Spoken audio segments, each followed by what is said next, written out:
हालात पाकिस्तान में भी खराब हो रहे हैं। शहबाज शरीफ की सरकार के खिलाफ बड़े पैमाने पर प्रोटेस्ट शुरू हो चुके हैं।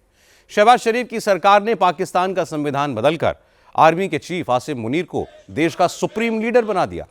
इससे पाकिस्तान के लोगों में जबरदस्त नाराजगी है। इस्लामाबाद से लेकर लाहौर, कराची, पेशावर, क्वेटा, मुल्तान, फैसलाबाद और रावलपिंडी तक में जबरदस्त विरोध प्रदर्शन हो रहे हैं। आसिम मुनीर, शहबाज शरीफ और बिलावल भुट्टो जरदारी के पुतले जलाए जा रहे हैं। आज पाकिस्तान के कई शहरों में लोअर कोर्ट्स, हाई कोर्ट्स और सुप्रीम कोर्ट के वकीलों ने प्रदर्शन किया। वकीलों ने 27th अमेंडमेंट को संविधान की हत्या कहा। विपक्षी दलों का आरोप है कि आसिम मुनीर को तीनों सेनाओं का सर्वोच्च कमांडर बनाकर उनको लाइफ टाइम फील्ड मार्शल घोषित करके शहबाज शरीफ ने दरअसल संविधान की हत्या कर दी है। लोकतंत्र को पाकिस्तान से मिटा दिया गया है। जुडिशरी से जुड़े लोगों का कहना है कि शहबाज शरीफ की सरकार ने सुप्रीम कोर्ट के बराबर फेडरल कॉन्स्टिट्यूशन कोर्ट बनाकर पाकिस्तान के सुप्रीम कोर्ट की ताकत भी खत्म कर दी और अब यह सब सहा नहीं जाएगा। अब कोई अदालत ऐसी नहीं है जो तुम्हें इंसाफ दे सके। तो हम इंसाफ के लिए खड़े हैं, हम अदलिया की आज़ादी के लिए खड़े हैं, क्योंकि अदलिया की आज़ादी में आम पाकिस्तानियों की आज़ादी है। जिसके पास बड़ा ओहदा है, जिसके पास दौलत है, उसको अदलिया की ज़रूरत नहीं है। वो ओहदे और दौलत की बुनियाद पर अपनी ख्वाहिशात की तकमील करता है। अदलिया की ज़रूरत गरीब को है, अदलिया की ज़रूरत हमारे नाबीना भाइयों को है, अदलिया की ज़रूरत आपको है, अदलिया की ज़रूरत मुझे है। हम अपने हुकूक के लिए लड़ेंगे। 27वीं आईनी तरमीम हम सब के हुकूक पर एक डाका है। इलेक्शन को लूटा गया, उस फ्रॉड को छुपाने की कोशिश है।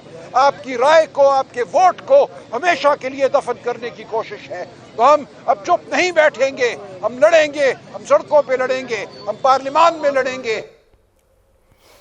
पाकिस्तान के तमाम विपक्षी दलों का आरोप है कि शहबाज शरीफ के पास तो मेजॉरिटी तक नहीं है, फिर भी उन्होंने 27th अमेंडमेंट पास करके पाकिस्तानी अवाम की ताकत छीनने की कोशिश की है।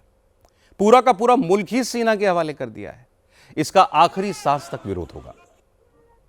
इस वक्त जो इस मुल्क के साथ हो रहा है, मतलब जिस तरह ये पार्लियामेंट है, क्या ये आपको पता नहीं है? आप खुद नहीं समझते कि जो इस्लामाबाद के एमएनएज हैं, क्या वो लोग उन्होंने वोट दिया है? वो मुंतखब लोग हैं और फिर यहाँ बैठे कानूनसाजी कर रहे हैं। मतलब शर्म और हया भी नहीं है, कोई लिहाज भी नहीं है और कहते हैं कि टूट टर्म जाए। किस चीज़ की टूट टर्म जा रही है? इनके पास न मॉरल अथॉरिटी है, न लीगल अथॉरिटी है।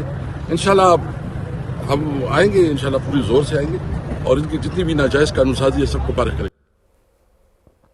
पाकिस्तान में वकील और विपक्षी दल जिस तरीके से 27वें कॉन्स्टिट्यूशनल अमेंडमेंट का विरोध कर रहे हैं, उसने 2007 के लॉयर्स मूवमेंट की याद दिला दी। उस वक्त जनरल परवेज मुशर्रफ ने चीफ जस्टिस इफ्तिखार चौधरी को बर्खास्त किया था और मुशर्रफ के फैसले के विरोध में वकील सड़कों पर आए और हालात ये हो गए कि मजबूर होकर मुशर्रफ को इफ्तिखार चौधरी को फिर से बहाल करना पड़ा और कुछ महीनों के बाद मुशर्रफ की गद्दी तक चली गई। इसलिए पाकिस्तान के लोग अब कह रहे हैं कि जो हाल मुशर्रफ का हुआ था वही हाल शहबाज शरीफ और आसिम मुनीर का होगा। शरीफ को गद्दी छोड़नी पड़ेगी और आसिम मुनीर के तमगे भी छीने जाएंगे। लेकिन जब भी पाकिस्तान में हालात खराब होते हैं तो पाकिस्तानी फौज भारत में गड़बड़ करके लोगों का ध्यान बांटने की कोशिश करती है। इस बार हमारी फौज पूरी तरह तैयार है। आज army chief general Upendra Dwivedi ने पाकिस्तान को एक और सख्त संदेश दिया। दिल्ली में चाणक्य डिफेंस डायलॉग के दौरान जनरल उपेंद्र द्विवेदी ने कहा कि पाकिस्तान को अब यह समझ लेना चाहिए कि उसकी एक भी गड़बड़ी उसके अस्तित्व पर संकट पैदा करेगी। अब आतंकवादियों और उनके आकाओं में भारत कोई फर्क नहीं करेगा।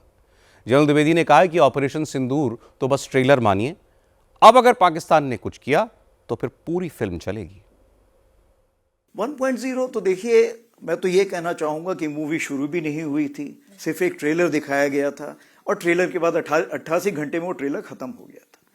तो आगे आने वाले हालात कैसे होंगे, ये इसके बारे में हम पूरी तैयारी करके बैठे हुए हैं और अगर कोई ऐसा हमें मौका देता है पाकिस्तान, तो हम उसको भरपूर एक शिक्षा प्रदान करना चाहेंगे उसको कि कैसे एक जिम्मेवार नेशन को अपने पड़ोसियों से बिहेव करना चाहिए। लड़ाई कितने दिन चलेगी ये आज हम नहीं बता सकते हैं। हमने तो लड़ाई तकरीबन मान लीजिए 88 घंटे में की, कल कोई 4 महीने भी चल सकती है, 4 साल चल सकती है। इस चीज को मद्देनजर रखते हुए क्या हमारे पास साजो सामान है उस लड़ाई को लड़ने के लिए? क्या उसके लिए शस्त्र हैं? अगर नहीं है तो उसकी हमें तैयारी करनी पड़ेगी। हमें यह देखना पड़ेगा कि हमें 4 साल की लड़ाई तक के लिए भी तैयारी करके रखनी पड़ेगी। जो इंटीग्रेशन बोलते हैं, इंटीग्रेशन का यह मतलब है कि चाहे army, navy, air force, CAPF, cyber, space कोई भी हो, उसका इंटीग्रेशन हम जितना जल्दी करेंगे उतना हम इस लड़ाई को बड़े साजे ढंग से लड़ सकेंगे, क्योंकि आज की लड़ाई जो है वो मल्टी डोमेन है। अगर मैं बोलूं सिर्फ आर्मी अकेले लड़ सकती, नहीं लड़ सकती, हम सबको मिलकर लड़ना पड़ेगा। आज army chief general Upendra Dwivedi ने एक और बड़ी बात कही। उन्होंने कहा कि आर्मी ने बॉर्डर पर चीन के साथ तनाव कम करने के लिए पिछले 1 साल में 1100 से ज्यादा मीटिंग्स की हैं। इससे संकेत मिला कि भारत इस वक्त अपनी सिक्योरिटी के लिए 2 प्रोंग्ड स्ट्रैटेजी पर काम कर रहा है। उत्तरी सीमा पर चीन के साथ तनाव कम करने पर फोकस है, जिससे भारत अपनी फायर पावर का फोकस पाकिस्तान पर कर सके। आने वाले दिनों में इसके अच्छे नतीजे देखने को मिलेंगे।